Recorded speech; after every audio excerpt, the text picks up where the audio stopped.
دیدبانگاه سرحدی قشون‌های سرحدی کمیته دولتی امنیت ملی جمهوری تاجیکستان در دهه مرزدار جماعت دهات غلبه ناحیه فرخور واقع گشته سربازان این قسم نظامی سرحد دولتی جمهوری تاجیکستان را محافظت می‌نمایند. در این دیدبانگاه این جوانان از همه شهر و ناحیه‌های کشوری عزیزمان خدمت وطن مادر را صافدلانه ادا نموده ایستادند.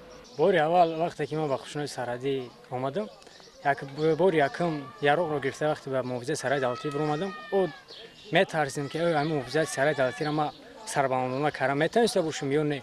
خوشبختانه طول یک سال 8 ماه میشود که سربلندانه خدمت وطن مادر را ادا کرده ایستادیم. در دیدبانگاه سرحدی برای محافظت سرحد دولتی همه شرایط‌ها فراهم آورده شدند. نمایندگان مقامات اجرایی حکومت دولتی ناحیه فرخور تیز مهمان دیدبانگاه شده از شرایط و خدمت سربازان شناس هستند. سلام رفیق مایو ما را بخشیده با 20 سالگرد تأسیس‌یابی قشون‌های سرحدی تبریک می‌نمایم. هورا هورا هورا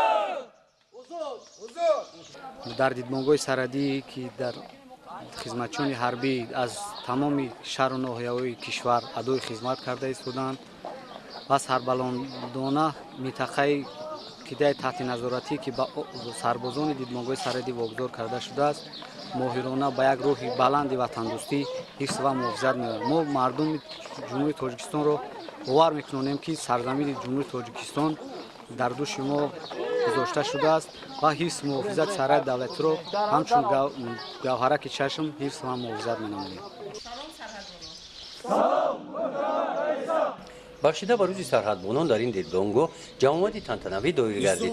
در این جمعیت رئیس ناحیه فرخور بخشیده به این روز سرحدبانان را تبریک نموده قاید نمود که جوانان دوران صاحب استقلالی وطنمان امروز با ننگ و ناموس ملی تشبس‌های شایسته و احساس بلند وطنداری در رشد تاجیکستان عزیز حصه‌ای ارزشمند می‌گذارند و با مادر وطن خود صادقانه خدمت می‌کنند. در این جمعیت از نام مقامات اجرایی حکومت دولتی ناحیه و سربازان تحفه‌های خاطروی تقدیم کرده شد.